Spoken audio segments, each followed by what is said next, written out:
Assalamualaikum warahmatullahi wabarakatuh. Perkenalkan, nama saya Muhammad Hafid Farhan. Saya dari Prodi D4 Teknologi Rekayasa Otomotif akan menjelaskan dua gambar yang ditugaskan oleh Bapak Andika, mata kuliah termodinamika. Sebelumnya akan saya jelaskan dulu apa itu termodinamika. Termodinamika merupakan ilmu yang mempelajari hubungan antara usaha dan kalor. Dalam proses termodinamika, kita kenal yaitu kalor yang berlambang G, kerja W, sistem, dan lingkungan.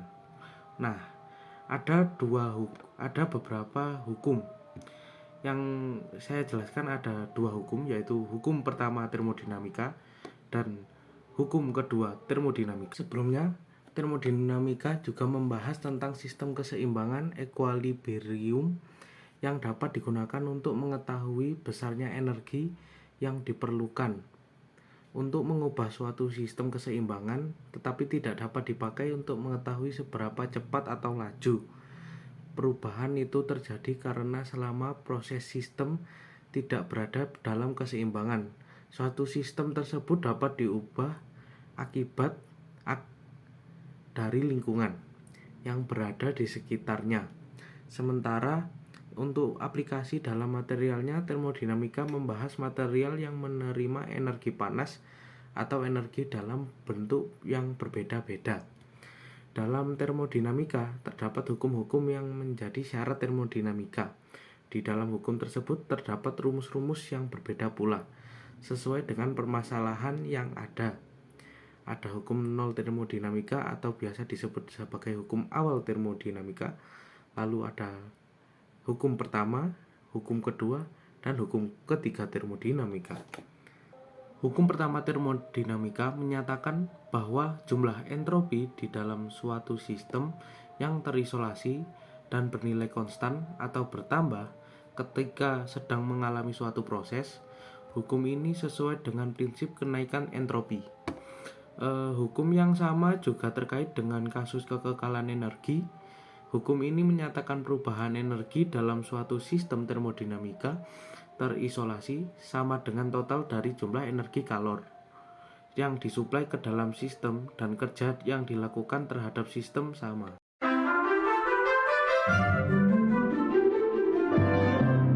Perpetual motion mesin pertama atau disingkat dengan PMM1 akan menjadi salah satu yang menggunakan hukum satu termodinamika untuk secara permanen menghasilkan energi yang berguna atau bekerja tanpa sumber energi apapun, atau untuk menghasilkan lebih banyak energi daripada yang dikonsumsi, dan sehingga menghasilkan energi yang tidak dari manapun. Mesin gerak abadi jenis pertama atau PMM1. Mesin gerak abadi jenis pertama ini tidak ada karena mesin tersebut menggunakan hukum pertama termodinamika. Mesin tersebut akan menghasilkan energi dengan sendirinya, dan seperti yang kita ketahui bahwa menurut hukum kekekalan energi, energi tidak dapat diciptakan atau dimusnahkan, tetapi dapat diubah dari bentuk satu ke bentuk yang energi lainnya. Oleh karena itu, mesin yang tidak dapat mengikuti hukum termodinamika pertama atau hukum kekekalan energi dapat disebut sebagai mesin gerak abadi jenis pertama, yaitu PMM1. Nah, hukum termodinamika ini mengatakan jumlah energi yang dimasukkan ke dalam turbin angin ditambah energi yang tersisa di udara setelah melewati turbin harus sama persis dengan energi angin sebelum memasuki turbin, seperti gambar berikut ini. Dari sekian banyak proses termodinamika yang ada di turbin, kami sangat tertarik pada proses reversible dan adiabatik, yang juga dikenal sebagai proses isentropik. Dalam proses ideal seperti itu, perpindahan panas dan perubahan entropi adalah nol. Sistemnya adalah sebuah turbin uap. Turbin bekerja dengan kondisi aliran uap masuk ke dalam turbin dan meninggalkan dalam keadaan jenuh. Yang kedua, ketinggian saluran keluar kecepatan uap keluar melalui turbin. kehilangan energi panas melalui dinding turbin, yang hal ini mesti dicari besarnya adalah kerja dan daya poros yang dihasilkan oleh turbin. Jadi, sistem tersebut adalah sebuah sistem volume atur dengan fluida kerja uap air. Sistem menghasilkan kerja atau daya. Oke, itu penjelasan dari hukum pertama termodinamika yang menjelaskan tentang gambar dari tadi tersebut. Oke, kita lanjutkan ke materi yang kedua.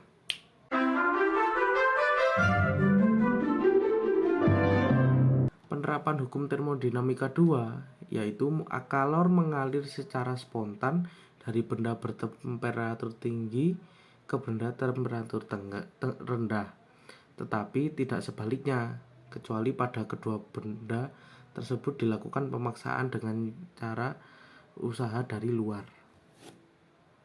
Hukum termodinamika kedua juga mengatakan bahwa aliran kalor memiliki arah. Dengan kata lain, tidak semua proses di dalam adalah reversible. Seperti kataku tadi, hukum kedua termodinamika menyatakan bahwa kalor mengalir secara spontan dari benda bersuhu tinggi ke benda suhu rendah dan mengalir secara spontan dalam arah kebalikannya.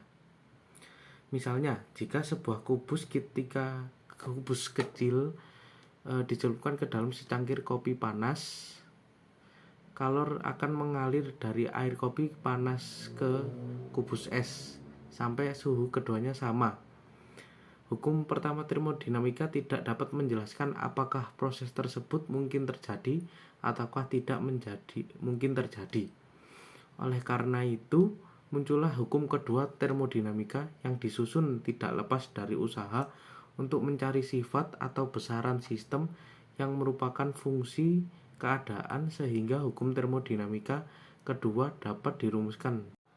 Oke, kita lanjutkan, yaitu mesin gerak abadi jenis kedua, yaitu PMM2, akan menjadi salah satu yang melanggar hukum termodinamika kedua untuk secara permanen menghasilkan energi yang berguna dan atau bekerja dari reservoir tunggal dalam kesetimbangan saja, atau untuk menghasilkan lebih banyak energi yang berguna daripada yang dikonsumsi, yaitu untuk memiliki efisiensi yang lebih tinggi daripada siklus Carnot yang ideal, sehingga menghasilkan energi yang berguna atau non kesetimbangan entah dari mana dan menghancurkan entropi.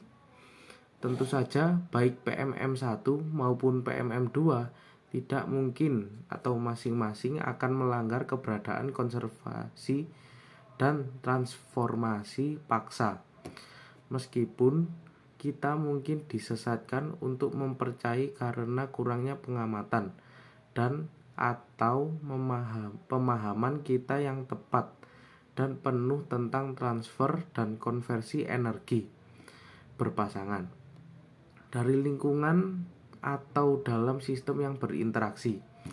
Fluida kerja dalam sistem ini adalah air dalam berbagai bentuknya. Bentuk yaitu cairan terkompresi campuran super panas.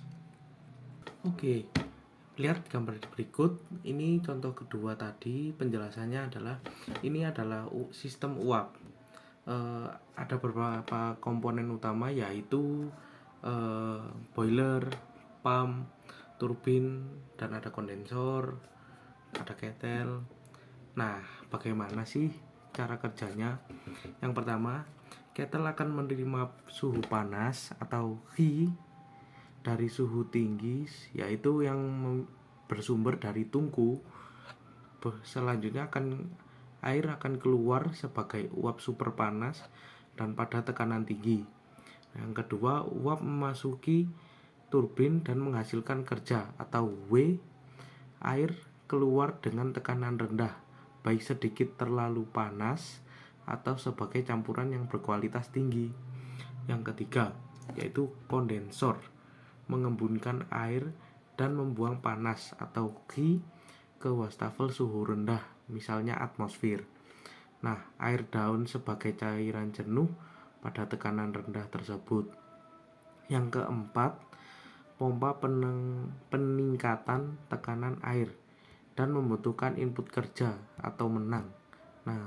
Air daun sebagai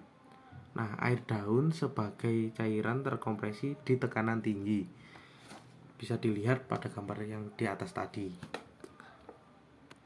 Oke, dapat saya simpulkan bahwa perpetual motion machine atau PPM merupakan sebuah proses yang tidak akan dapat berlangsung jika tidak memenuhi hukum termodinamika pertama dan kedua. Semua alat yang melanggar baik hukum termodinamika pertama maupun kedua disebut dengan mesin gerak abadi atau perpetual motion machines. Sebuah alat yang melanggar hukum termodinamika pertama disebut sebagai mesin gerak abadi tipe pertama atau perpetual motion machine of the first kind atau PMM1. Dan sebuah alat yang melanggar hukum termodinamika kedua disebut dengan mesin gerak abadi tipe kedua, perpetual motion machine of second kind atau PMM2. Bisa dilihat pada gambar berikut ini.